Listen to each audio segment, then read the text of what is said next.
beautiful. And we walked around and we're like, we think this way goes to the car. And we kept walking and walking and we finally reached the car. That was good. We're like, we hope that we're going in the right direction. Google is telling us so. So, Yes, for our Google tells us so. for our Google tells us so. That's true.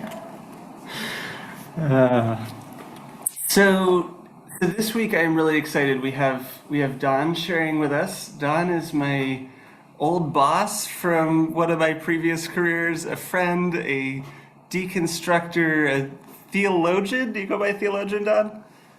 Maybe pastor, and unicycle rider.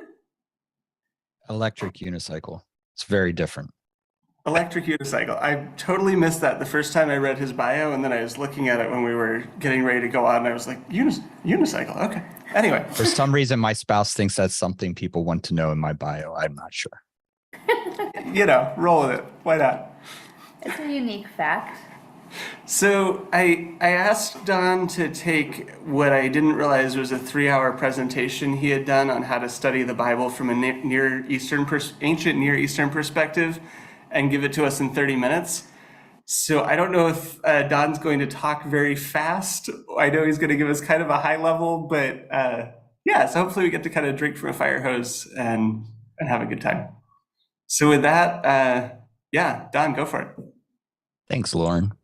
Yeah, Lauren is, I met Lauren because of a part of my life that I thought, maybe I'll dip my toe in corporate America. And then when corporate America bit off that toe, I went back into pastorate.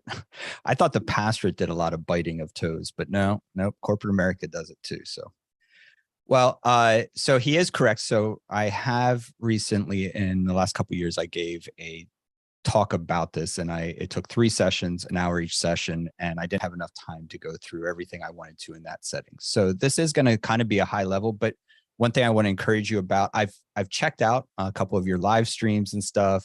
Amy, thank you for your teaching the other week. I really enjoyed listening. So I kind of have a sense of how your rhythm works.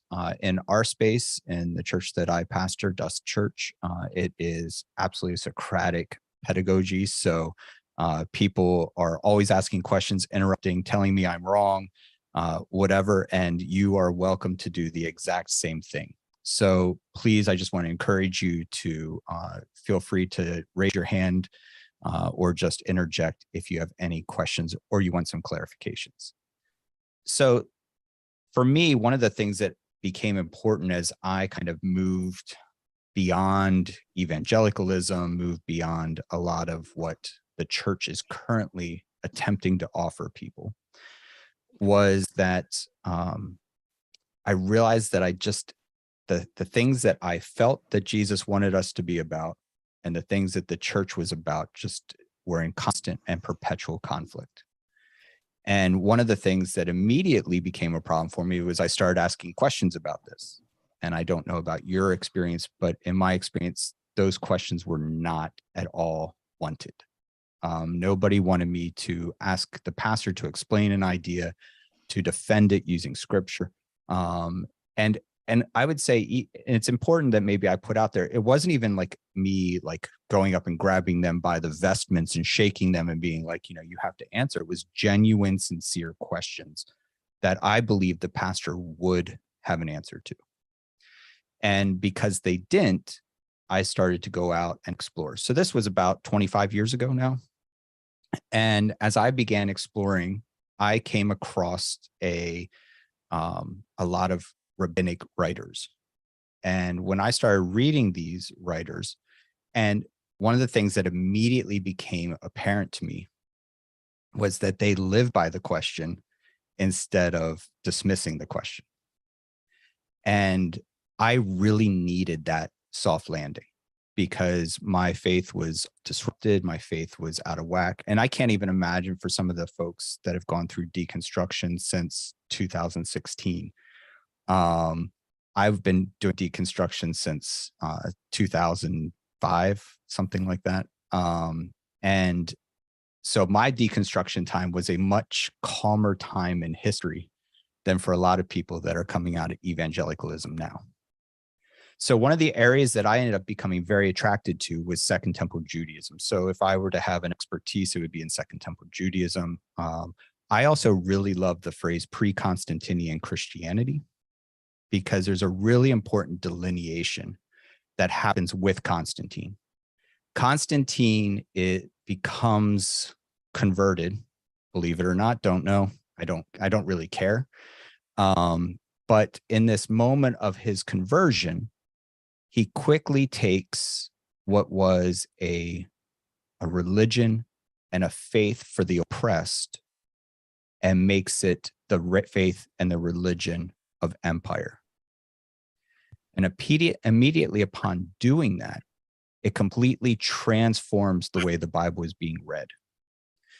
And so prior to Constantine, the Bible was read in very physical terms.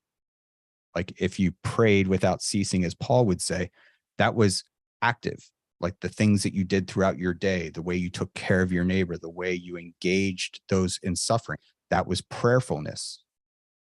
We get to Constantine and all of a sudden pray without ceasing means, how the heck am I going to pray all day long without stopping?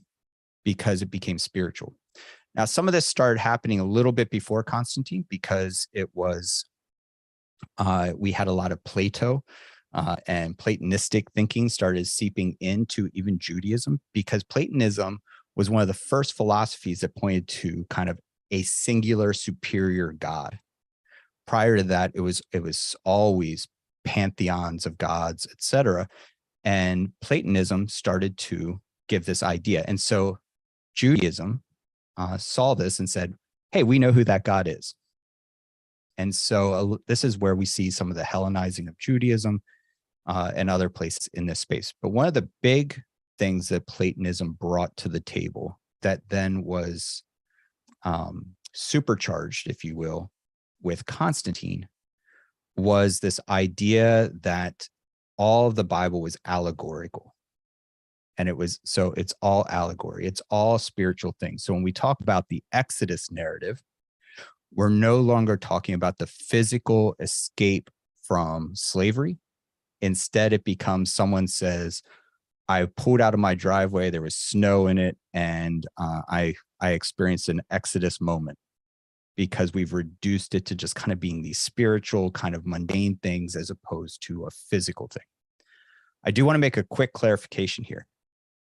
Physicality of the Exodus story does not mean historical. It doesn't have to be historical and to be physical. And so whether or not you believe the Exodus narrative to be a historical event, Israel still spoke of it as very physical. So for instance, salvation. For most of us, probably on this conversation, salvation has been really just a spiritual thing where you pray and you escape hell, right? How many of you have had that way of thinking, at least taught to you, explained to you? And so it's a spiritual thing because we're privileged and in power. So most of us don't actually need physically saved from anything. Constantine certainly did not need saved from anyone. In fact, everyone needed saved from Constantine.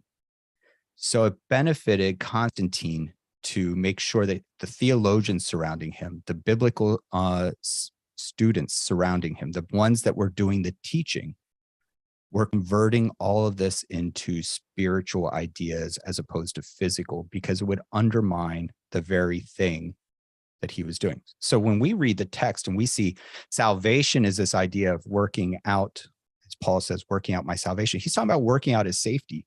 And if you've read Paul's story, he has some problems with that. He's shipwrecked, he's been beat, he's been in prison. He has some problems working out his salvation. And those were all very physical things.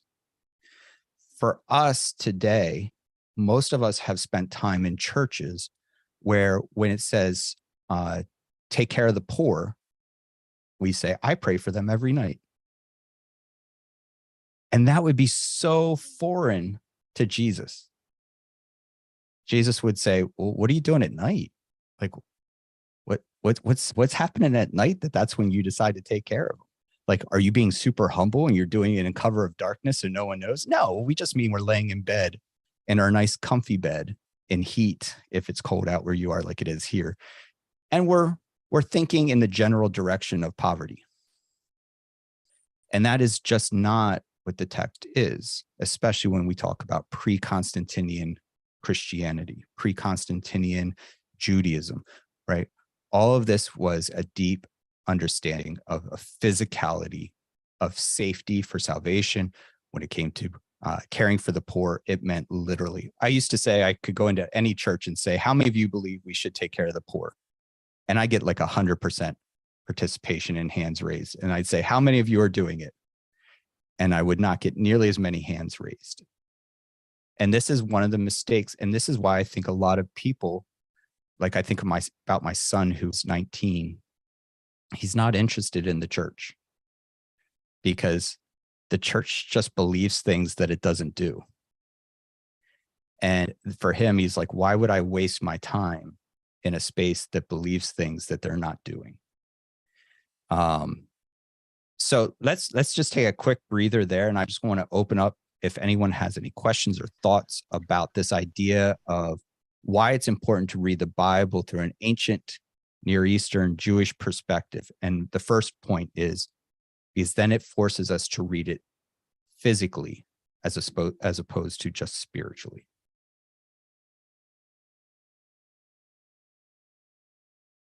Go ahead. Okay. I just have a question. I'd always been taught, is it Plato that it was Greek philosophy that separated flesh and spirit? You know, that Yes, was Platonism. Plato really contributed to that dualism of that there's a perfect form that we're all striving to become or striving towards, and that spirit and flesh are two different things. Paul uses spirit and flesh language, but only because he's talking to Greeks. In Judaism, they didn't believe in separating spirit and flesh, which is why Jesus had a bodily resurrection, not a spiritual resurrection, because that wouldn't have made any sense to a Jewish mind, is to have a spiritual resurrection. So yes, you are absolutely correct.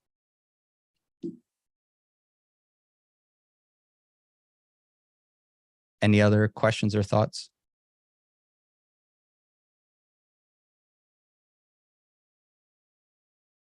All right, well, we can move on to the next piece. The next part that I think is important is still kind of feeding in this empire thing. So like I was talking about, Constantine brought empire into being who the Bible was written to, as opposed to those suffering at the hands of empire, which is who the Bible was actually written to. So for many of us, actually, even on this call, you could make an argument the Bible was not written to us.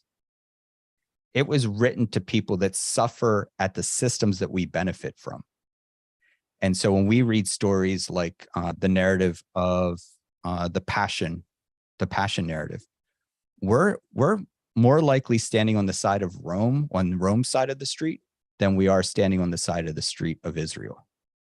We're more likely to have been placing bets with Caesar's palace on, no pun intended there, on Jesus's clothing than we would have been mourning and weeping at his death. So part of this is interesting to me because we'll use terms such as the Romans road. You all familiar with that one? To describe a way to help someone move from non-faith to faith. Well, the Roman road is actually a really good example of how terrible empire is compared to the story of the Jewish path. So I had the opportunity to go and study in Turkey for a while. And while there, you could see remnants of this Romans road, literally staircases over mountains. Like when they looked at the landscape, they figured out how to conquer it and dominate it. Whereas if you looked at the paths of the Semitic people, the Jewish people, they wandered around. When was the last time you read in the Bible about Israel building a bridge over a river? Right? Because they didn't see the landscape as something to conquer. They looked at it with respect and honor, and they worked with the landscape. And this is a very important piece for us as when we are looking at how to read the text, because when we read the text, oftentimes the way it's been handed to us is that we read in a very Western mindset that says, how can I use this for my benefit? Right. And it becomes about power. It becomes about dominating the landscape. It becomes about standing on a street corner with a megaphone. It becomes about voting your morals into office. It becomes about taking over, conquering, and laying waste to the creation. Whereas Israel's mindset was, I'm going, even if it takes me longer to get somewhere, I'm going to experience the path, right? One of my favorite passages is about the pathway to destruction and the pathway to the kingdom, right? It's narrow and it's wide. Well, what's wide that leads to destruction? Well, the Romans road is wide and leads to destruction, right? Like it's right there. And the narrow path that leads to life is the narrow path of the Israelites, is the Jewish people that followed the laws of God, right? When we see the term paths of righteousness in the text, those were the lines that you could see on the hillsides where the sheep followed the shepherd. Those are the lines on the hillsides where you could see that the people would walk from one place to another. And the beauty about those paths, if you will, is that you couldn't avoid people on them. You always came into contact. You always had to interact. You always were constantly in forced relationship with people.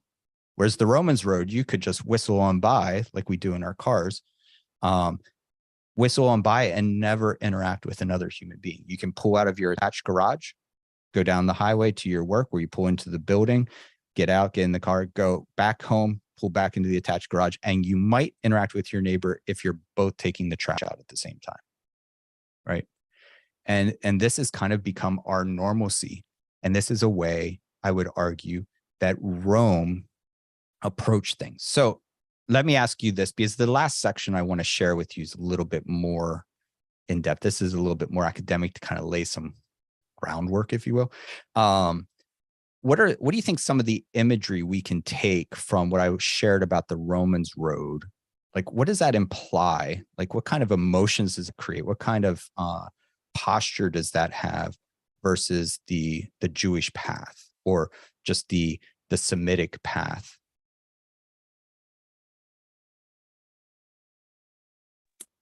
My first thought is the working path, like you have the people, the workers, like the worker bees versus the like the stately, right? The idea of somebody, I hear separateness, right? So the idea is on one path you're going to be in community. You're going to see your neighbor, you're going to see what's happening in their lives, you're going to assist them if they need something. But on the Romans road, I see more of the separateness, with the idea that you don't even have to see. You can be blind to anything Right. you want to be. Yeah, that's great, Peg. Anybody else? Kind of Go ahead. like that, I see that everybody's welcome. Everybody's on, can be on that Romans road, or can't be on, the church-made Romans road, where in that image, everybody's welcome. Everybody's there. Everybody has equal opportunity. Yeah, awesome. Go ahead. I see your hand up. Carol. Hey, I used to be a history teacher, so Awesome. forget. My guess is you still are. In a manner of speaking. But the Romans had a way of like coming into an area and setting up a Roman town. And it was the same way no matter where in their empire you were. Yes. So it was very cookie cutter. The streets are set up in this way, the temple is over here, this is over there. So the Romans, I don't think they felt like they needed to get to know their communities at all. Correct. Yes. Right. Whereas, in different areas, kind of our path of righteousness, we would take the time to try to understand people and what is working for them before Yes. imposing our cookie cutter upon their world. Right. Carol, you're spot on, because like, think about even the fact, if this is how they're going to build a staircase over a mountain, they definitely don't care about the small town that they just crushed. Right. So yeah, absolutely wonderful. Any other thoughts?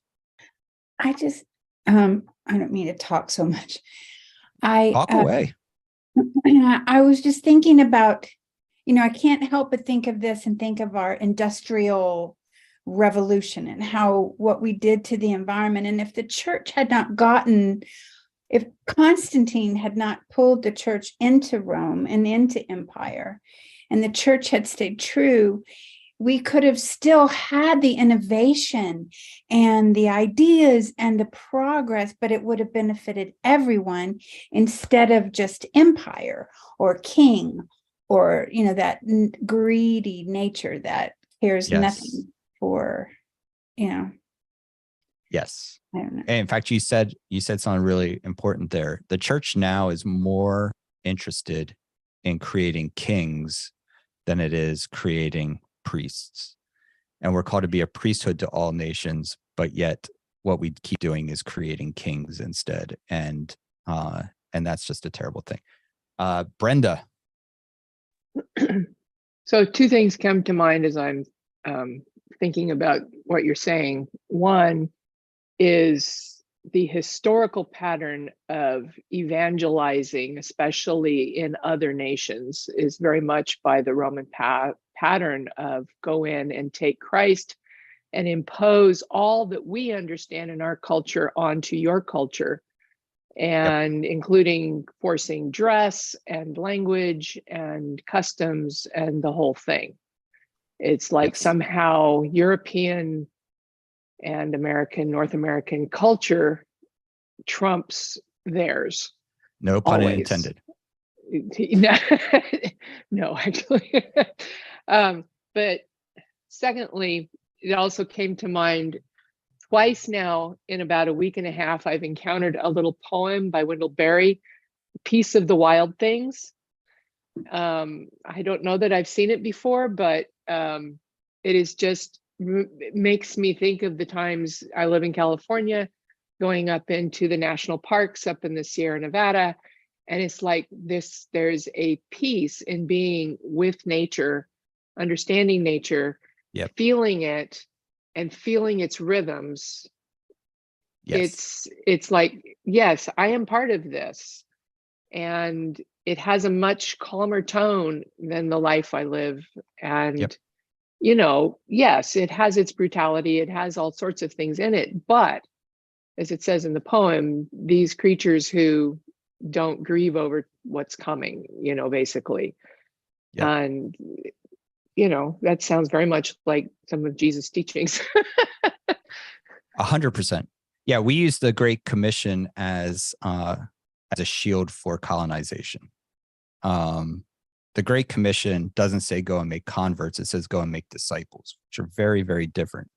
If you all recall, when Jesus talks about discipleship, he talks positively. When he talks about converts, he only mentions it once. And he says to the Jewish leaders, he said, you cross the sea to make a single convert, to turn them into twice the sons of hell as you.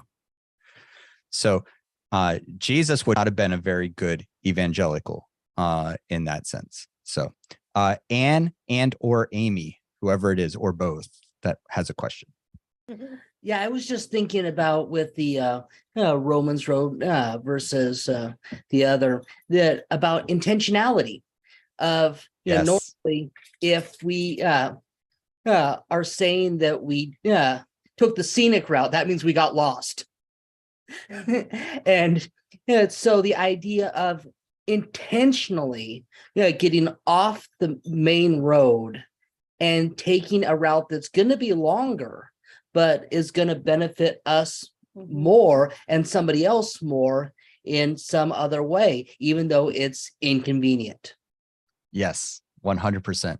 You know what else Empire does? So kind of like, no, you got lost. The other thing that Empire did in ancient times, and I think you can all make the correlation without any effort from my side, is they would say those paths are dangerous because they're not on they're off the beaten path. And so that's where robbers lurk. And so you shouldn't go on those paths. They're really dangerous. So we have instead for you today this wonderful Romans road. But yeah, they couch it in danger too. All right, Lauren or Charity. So we're living out here in Sicily, which is this funny mix, particularly in the town that we're in, of these paths that you see the sheep herders on scrolling across the side of a mountain, exactly like you were saying. We were up hiking last summer, and we hike in probably a more Western concept of just we're going to push in this direction and we'll bushwhack and we'll figure out how to get there. And we're up to about as far as we could get that way, and we look up and see, I don't know, maybe 50 or 100 goats and a couple shepherds traversing across the side of the mountain. And I look up and I'm like, those guys are all going to fall. Sure enough, they all made it across. And you were mentioning talking about the narrow way, and like we didn't make it up. I don't even know how they got up there, but we didn't make it up that far. But it was definitely a narrow way. And it's interesting because I've always conceptualized that as like, oh, God has made it intentionally difficult to do what you're supposed to do. But no, like that just happens to be the side of the mountain. Like if you live on the side of the mountain, it is a narrow path that you don't fall off. And there's also good vegetation up there, and it's beautiful and it's quiet and it's peaceful and it's all these things contrasted to our new and very beautifully repaved brand new road into town that is none of those things. And it's like you say, it's people driving at 40 or 50 miles an hour and, swerving to avoid hitting each other. Yeah. Another good modern example, since we don't all live in Sicily, as a little weird brag over there from Lauren, is we have sneakers that have all the cushioning, all the support. And we actually find that as we get older, Americans or Westerners just in general are more likely to fall and break a hip, fall and injure themselves as they get older than any other culture that does not wear high technology sneakers, because the sneakers do all the work for us. And so we lose the skill of navigating the land. Whereas people who are barefoot or wear very minimal shoes don't tend to have the same problems in older ages that us Western cultures do. And it's another example of a kind of a Romans road thing. You don't want to feel that pebble when you step on it. You want nice, soft, cushiony shoes. Who would have thought that pebble could be good to know that it's there? All right. Any other questions or thoughts before we go into the last section here? Because I think I have about 17 minutes. Okay. Any other questions? Okay. So what I want to do now is kind of give you a little bit of an example of what happens. Yes, Brenda, your comment. Absolutely. So imagery is more of how Israel functioned. Right? Like I mentioned, the Exodus story or the Garden of Eden or the parting of the sea. All this is story and imagery, is the way that they told their history. Not necessarily they said it historically, but the way that they told their history was through story and imagery. We tend to think about the Bible in very much rules, history, literalness, and even chronology, right? Chronology was not important at all to the Israelites. You just have to read the Bible, even for any length of time in the Hebrew Bible, for any length of time, you're going to find they just didn't care about chronology. I mean, Genesis 1 and 2 are the same story in a different order, different context. It just didn't matter to them. So, so what I want to do is kind of show you what happens when we read a couple of biblical passages through imagery. And I'm going to ask you to help me if you don't mind. Okay. So the first thing I want to start with is the baptism of Jesus. So let's instead of asking the question, why was Jesus baptized, which is what the question I get in a lot of Western contexts would be, is, well, why was he baptized if he doesn't have sin and all this? So instead, what are some of the imagery that is going on in that story of the baptism of Jesus that you can think of? You don't have to look it up, just anything that comes to mind that you think you remember, even if it's not there, it's okay. The dove, the spirit descending like a dove. The spirit, that's an excellent piece of imagery. Spirit descending like a dove. Anybody else? I'd heard it said that it was the one time that all the Trinity was all in one place, that Okay. Jesus was there, the Father spoke, and then Spirit, which Oh, I thought interesting. was kind of cool. Yeah. Okay, good. Any other imagery? I love that you said, I've heard it said. That was very Jesus-esque. Also, just we use the language in our own baptism of death and burial, but that also foreshadowed in a way the direction of his life. Okay, good. John's What other reluctance to do it at all. What's that? I'm sorry, Amy. John's reluctance. Oh yeah, yep. John's reluctance. Yeah. Well, I was going to So- say, kind of the physical community aspect of it. You've got all these people trying to stand in a river, getting wet, falling over. You know, it's a very human experience, right? And it was Yes. probably freezing cold, right? Yeah, and not a well-designed basin like we would use. Yeah. So real quick, this is a total aside. I'll make it fast. So when I was a young pastor, because I'm a not so young pastor now, but when I was a young pastor, I learned that you are always baptized in living water, which means water that's moving, entering and exiting, right?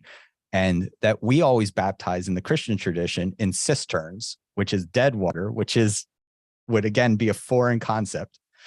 And so here I am. I'm in the baptismal with a young person that wants to be baptized. And I think, I'm just going to reach down with my toe and unplug the baptismal and let it drain because it was built in, right? And I'm just going to let it drain. So for me, no one else is going to know, but for me, there's going to be this moment where the water's moving and it's significant. Except for it made this really loud, horrible sucking sound that the mic picked up. And then of course I can't find the plug with my toe any longer. My total ability to do anything worthwhile has escaped me at this point. So yes. So yeah. Yeah. So that's my experience. Don't unplug a baptismal if you're mic'd up. So okay. So let's use is it Hanny? Is that how you say Hanny? Hani, thank you. All right, so let's use Hani's example just for brevity's sake.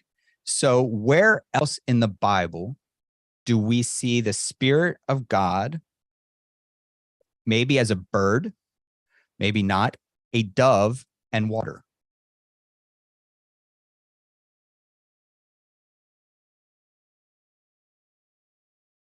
Well, at the creation, the Spirit of God is hovering over the water. Yes, excellent. And in fact, that word, Carol, is fluttering, and in the Hebrew is specific to birds. So in the very beginning, the creation era, the tohu vavohu, the formless and void, God's Spirit is above it like a bird hovering over it. Okay, excellent. Where else do we see this? Blood. Noah. Noah. Yes, absolutely. Right. And so God has uncreated the earth, right? If you ever noticed that passage, it's in reverse order of the creation. God uncreates the earth and then recreates it. And right at the beginning of the recreation process, we see a dove over the water. Can you think of any other places? Those are the two, I would say, that are pretty obvious. And not to diminish that you got them right, but the other ones are a little bit more nuanced.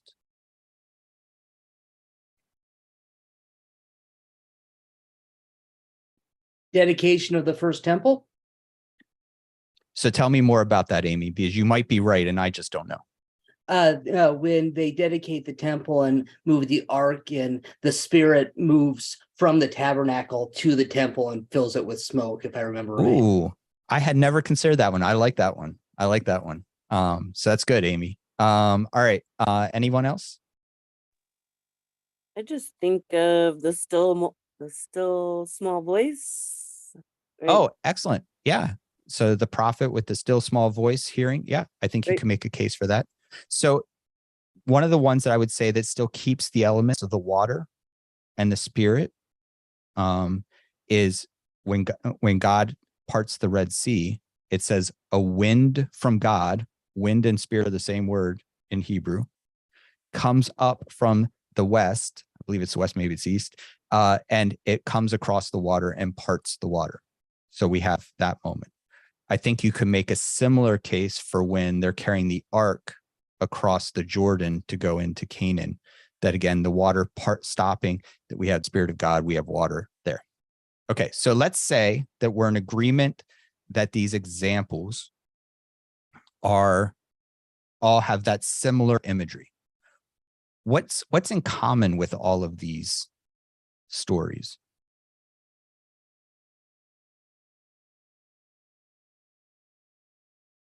And they're all like a pivot point in the narrative, right? Where some new situation is being introduced and or some major crisis overcome. Yeah.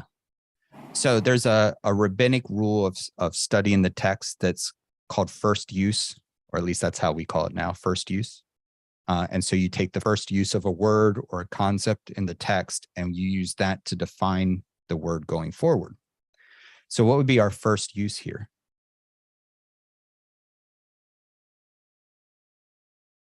The Genesis, the creation narrative, right? That Carol mentioned, right? So I would argue that each of these are a creation narrative. You have the creation narrative, you have the recreation after the flood, the baptism of the earth, if you will. At least that's what Peter refers to it as in the Epistle Peter. And then you have Israel being created into a nation, they coming out of slavery and becoming free people. And this is where they declare God to be king right after they cross the Red Sea. And then you even have with the crossing the Jordan, you have them entering Canaan. They're now becoming formalized as a nation. And I would argue that if we were reading this from a Jewish lens, we would see and hear this story as God declaring there's a new creation happening. This is another creation moment. And I think that that's really powerful. And I think in order for Matthew to secure this and really hit it home, what happens immediately after the baptism of Jesus? He goes into the wilderness. Yeah. Swept into the wilderness. And how long is he there? 40 days. 40 days, right? And who does he meet in his Pixar-esque experience wandering the wilderness? Satan. Yeah, he meets the Satan, the epitome of evil, right? And what does the epitome of evil do? Tempt him. To get him off track. Yeah, tempts him, taunts him, tries to get him to go a different route, right? And what does Jesus do to overcome the Satan? He quotes scripture at him. Yeah, exactly. And where's that scripture from? From the Old Testament. Yeah, from Torah, right?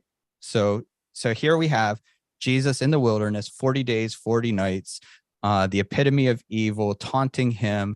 And this is the beginning of his ministry, right? And taunting him and trying to get him to do something different than what he thinks he should do. And he wins by using Torah to defeat the epitome of evil. I want you to know that that story's already been told in the Bible, almost to the exact detail. Anyone have a guess? It's also the beginning of someone's ministry.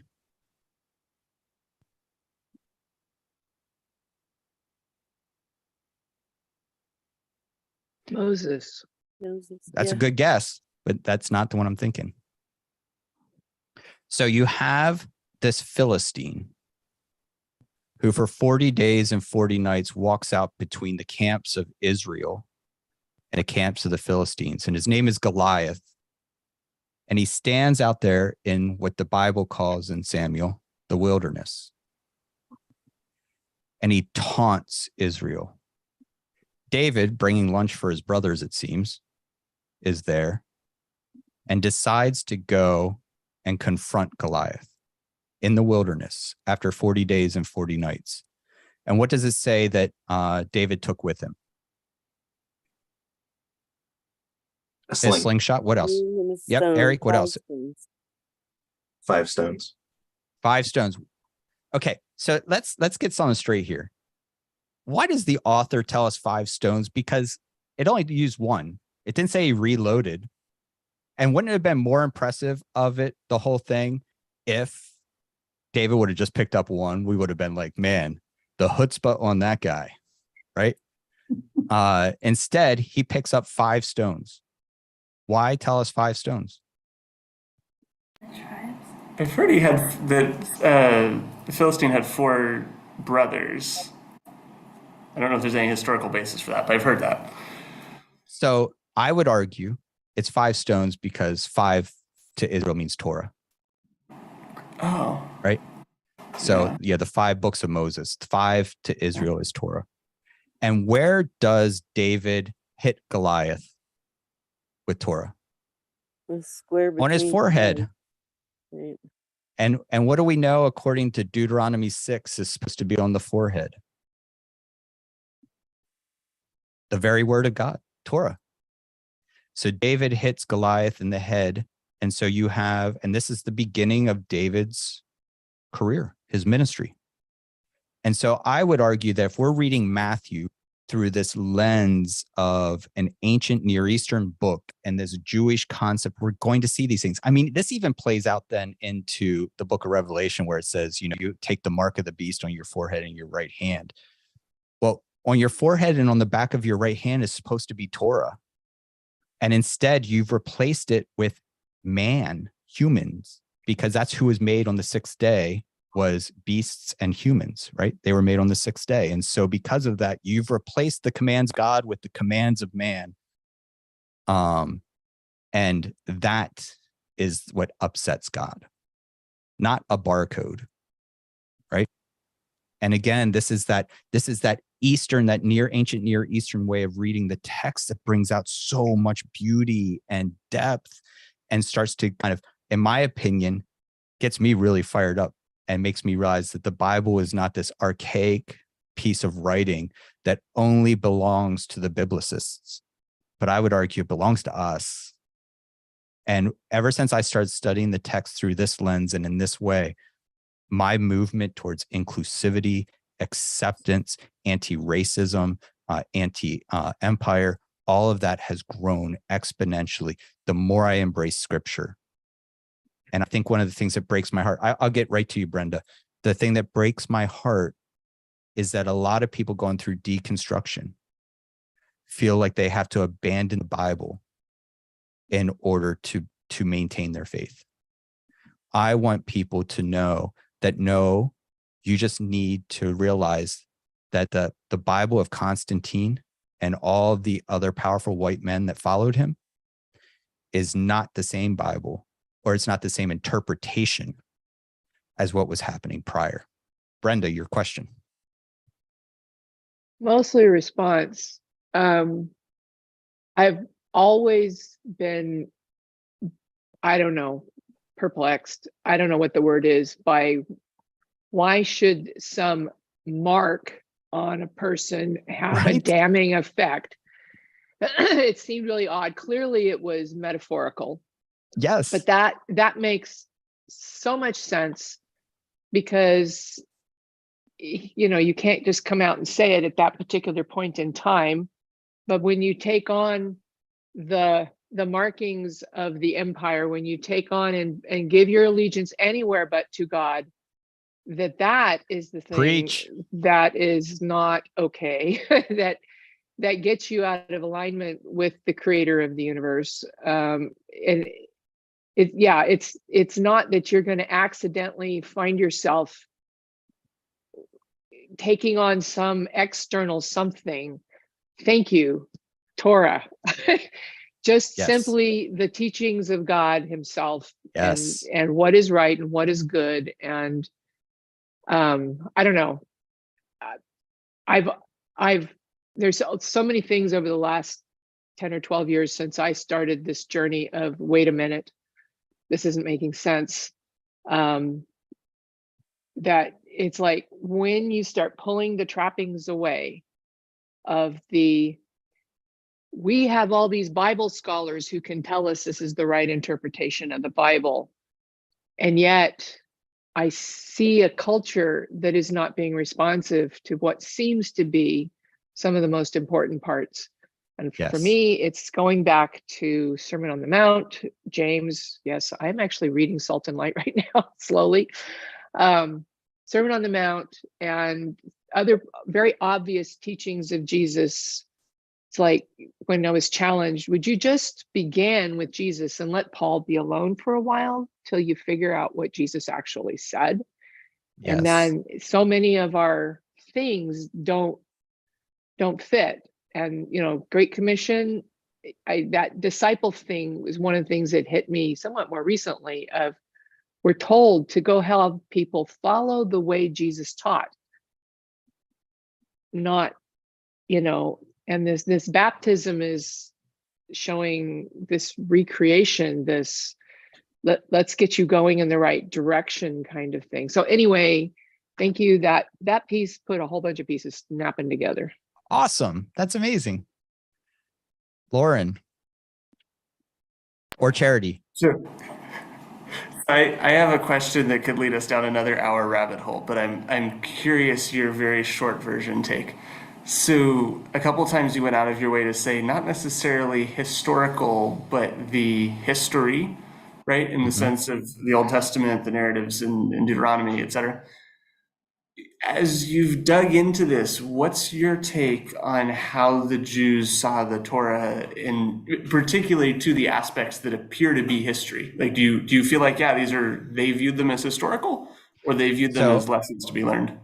Yeah. So I will always say I have quite a bit of knowledge of ancient Judaism. I will never speak for modern Judaism. It would be inappropriate. So I don't know how modern Judaism handles it, but I would say ancient Judaism really just didn't care. It would have been a level of indifference.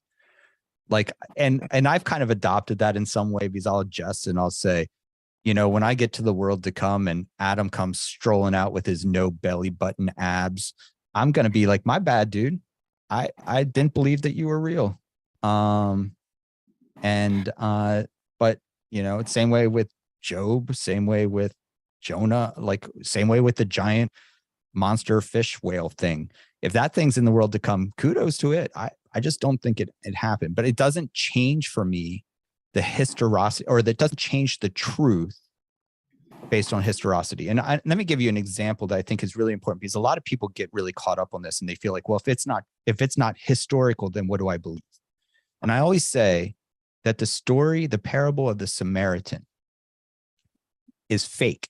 It's fiction. It was made up. Jesus created all the characters. Jesus did it. Yet we have all these Samaritan purse, Good Samaritan hospitals, all these things. Because why? Because we recognize it's true, even though not a single scholar I've ever heard said it was historical, that it was a historical event that took place. It was a parable. It was a story that has truth, and the historicity of the story does not matter. Okay. All right. Any last questions? Because we are now 4 minutes past, and I heard Charity swings a heavy bat if you're late.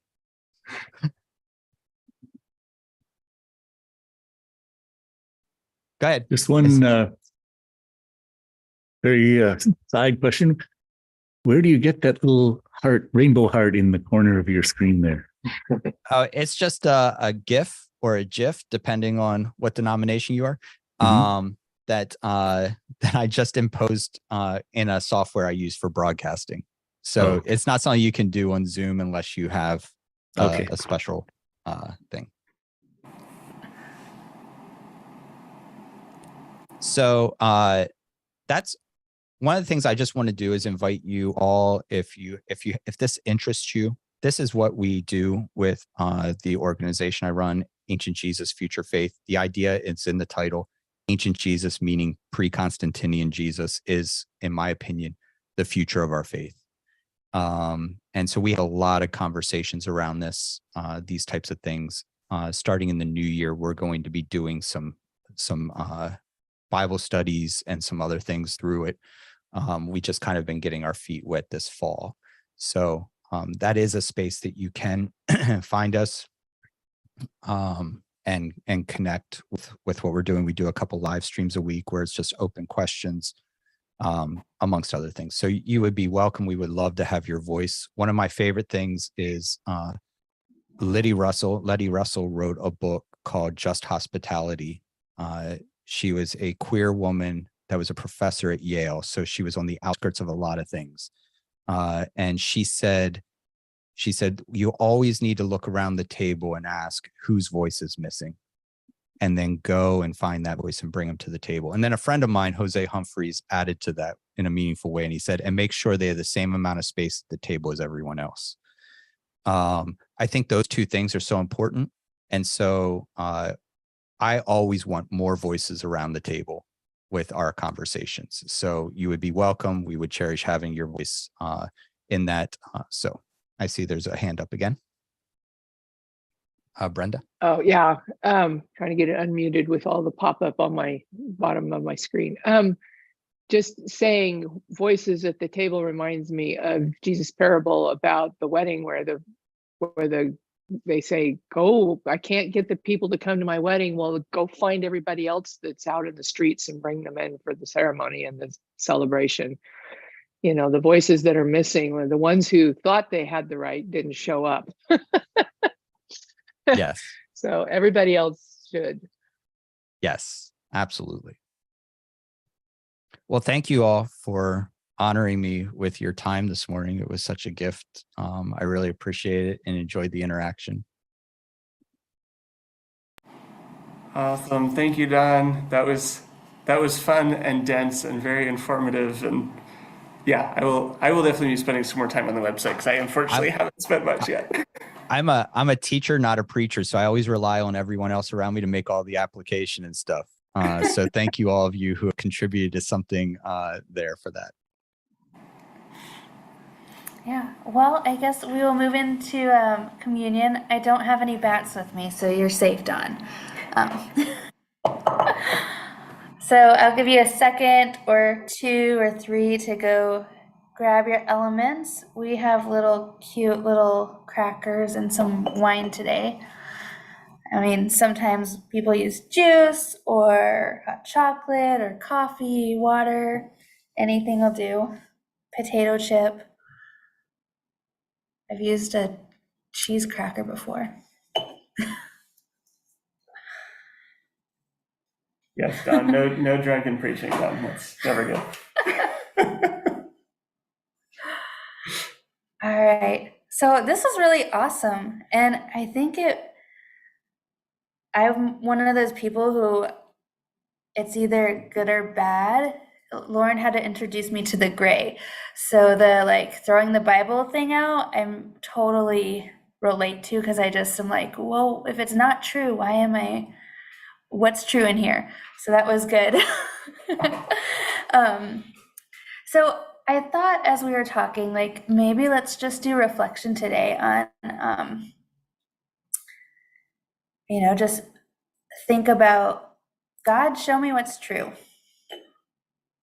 And it talks about the sifting of the sands and figuring out what is true and what you want to hold on to. And one of the things that my dad always talked about, because evangelical, there's all these different flavors, and he was really careful with prophecy. He's always like, well, you have to kind of put it in a bottle and put it on the shelf and figure out how does it apply to your life?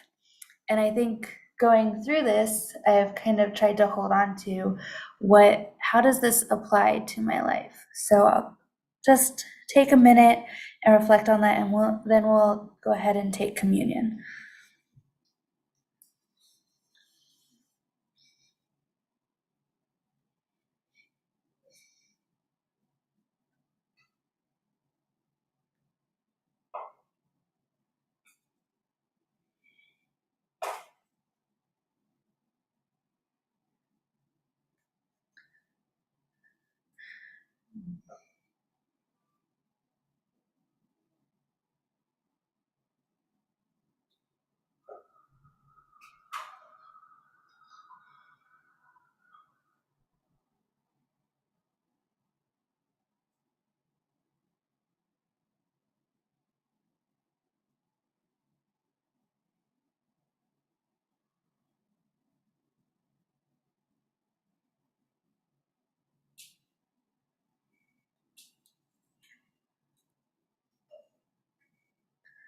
So as we come back to this, just look around the screen and just see who we have. If you can come on the screen, that's cool. If you'd rather not, that's fine.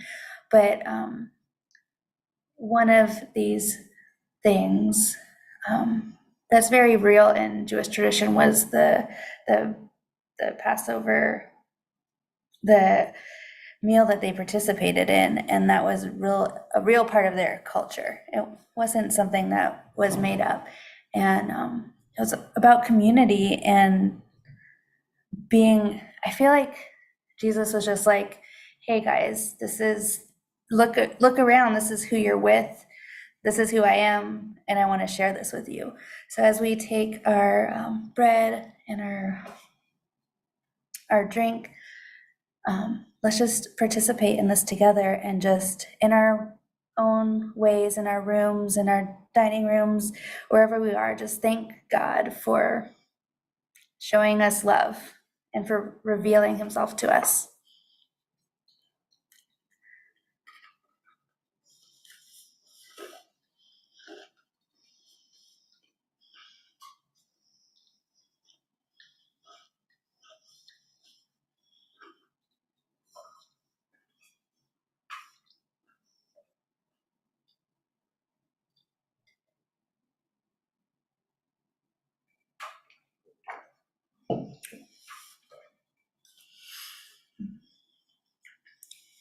Awesome. This has been a good morning, evening, afternoon. Yeah. So I will. Well, before I open breakout rooms, so reminder: we are not meeting the next 2 weeks. Next week is Christmas. The week after that is New Year's. So enjoy time with family, friends, whatever you may be doing. Also, reminder that we have the Sunday Community Facebook group. If you aren't already on there yet, please join. If I accidentally kicked you off, please come back. I was going through and purging some folks who we haven't seen in a while. So if I accidentally purged you, please re-add yourself. But going into the new year, we're probably going to be doing more on that group.